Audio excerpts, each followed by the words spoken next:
Hi there, I'm Jen, this is Remembered Reads, and this is going to be a wrap-up of my past couple of weeks in reading. So, the first couple of weeks of November, since we're already more than halfway through November, which I kind of can't believe.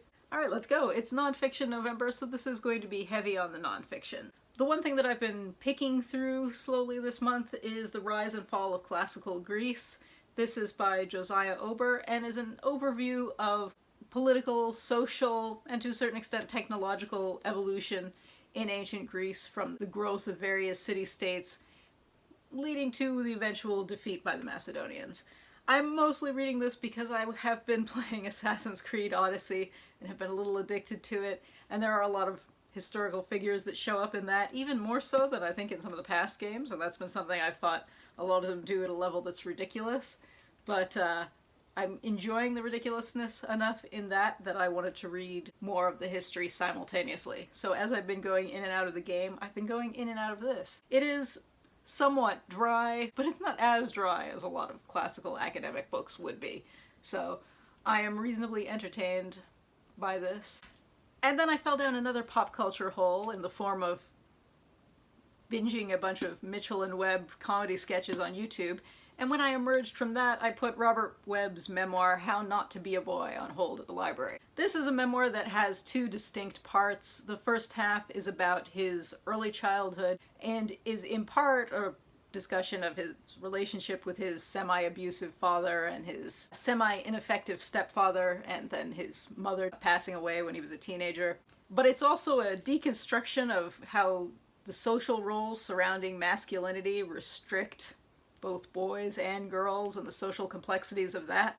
He frames it interestingly where he acknowledges that it's easy for him to separate out from other things because he is an able-bodied white man in England. And he kind of points out that even as an adult, being a working class person who changed their accent and raised themselves economically, and also as a bisexual who married a woman, that this same picture that he's discussing would be more complicated for other people, which I thought was surprisingly self-aware for a comedian. And then the second half of this is mostly about his wacky adventures at university and early celebrity success, and that half I thought was not super engaging. It both wasn't as funny as the first half, which despite dealing with serious topics was really amusing, and didn't have the same reflections. There are bits in there where he mentions that he wasn't a great father to his kids during the early years of his marriage, but he never really explores that, and considering how much was explored in the first half, it just seemed weird. I was super amused and surprised by the first half, but the second half it kind of fell off for me, which is a bit of a trend in memoirs that I've read recently. I will say, as an aside, I usually say that I prefer comedian memoirs as audio, but there was a wait list for that, and I didn't want to be like 7th in the queue for the audio, whereas I could get this immediately. And I did think that a lot of the early parts, which include conversations that he has with his younger self, in which the younger selves always comment on the fact that he changed his accent, would have been much funnier if he were reading this out loud. So I do almost wish that I had gone for the audio, because I did keep reading this in his accent as I know it from seeing him on television, even though his younger accent shouldn't sound like that, so I'm kind of thinking of it in the wrong voice, and I think the audio would have avoided that.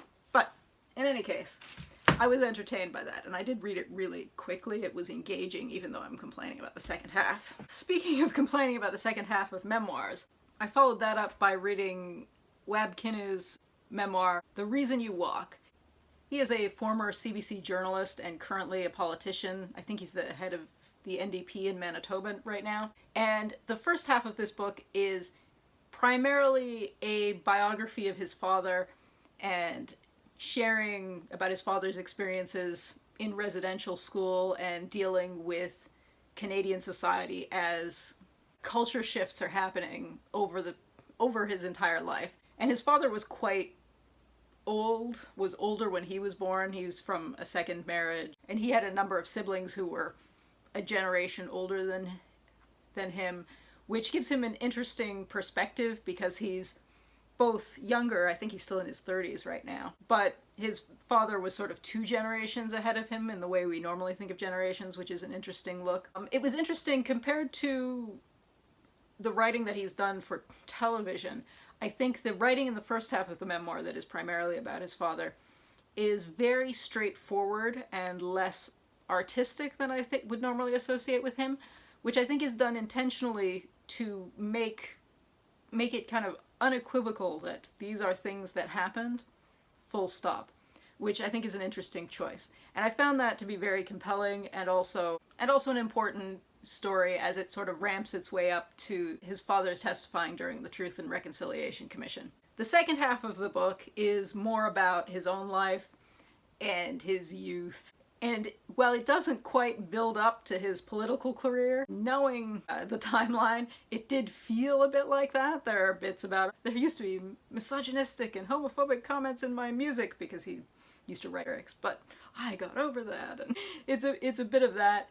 And so I wasn't as entertained by that, even though I think the writing in that second half is a little bit more creative and more interesting stylistically, but it felt more like a politician giving you spin, whereas the first half I thought was really incredible and definitely worth reading. And I'm currently reading yet another memoir, Mark Sakamoto's Forgiveness, which was on the Canada Reads list this year. And I'm not quite finished with this, but I'm getting the feeling that it is going to be similar to those last two in that it is not of even quality throughout. The two contrasting stories that he's primarily sharing are the story of his maternal grandfather, who was from the Maritimes, joined the military during the Second World War, and ended up being in a Japanese-run POW camp for several years, which I think in the general culture we know that that would be horrifying, and this goes into the details. He also contrasts that with the experiences of his paternal grandmother,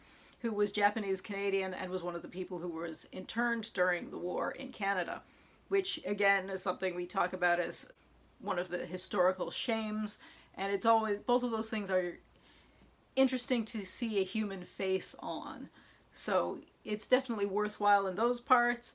The bits where he chats about his own life are just not nearly as interesting. And I think it's tough in a memoir like this where you are contrasting your own rather ordinary experience with the experiences of two such extremes as these two grandparents experience. So on the one hand, it's a tough one. This is also his first published work, so this is something that might look different if you were a more experienced writer as well. But still, for the two grandparents' stories, I definitely think it's worth the read. It's just not as strong as I might have hoped it could have been, given the topic, but that seems to be a trend in memoirs. And then finally, I read Keo Stark's When Strangers Meet, How People You Don't Know Can Transform You. This is one of the TED Talks linked books, which is a nice idea. The idea is that some of the people who have done speeches on TED Talks expand them slightly for publication. This was a gift that my sister gave me. I kind of suspect a re-gift, to be honest. I am a fan of talking to strangers, within reason. So I was curious about it, but it is more or less a guide to other publications that you could pick up, basically. Because even though it is longer than her TED Talk on the topic, it is still very short and doesn't really go into anything. The subheading about, oh, it transforms your life, there isn't really anything about that. It's just the author discussing some of her interactions that she's had on the street in New York City with strangers. And then there are a few references to publications that you might read. There is a nice bibliography in the back, so it's easy to look up the references, but it doesn't really explore anything in depth. So the subheading, kind of misleading, but reasonably entertaining aside from that. In other bookish news, I went and got myself a Toronto Public Library card, which I haven't had in about 15 years, so that was exciting. And mostly exciting because the Toronto Public Library still lets you take out 8 titles on Hoopla every month. Whereas I think I complained about 6 months ago that the Houston Public Library had lowered their limit from 8 to 2, and considering that that's the app that I use for things like comics and poetry, which are short to read, so you go through a lot, was kind of a pain. So I was very excited to have multiples to go through, which I think I'm going to talk about separately because it doesn't really go with the rest of this. So yeah, that's it for now. Ciao.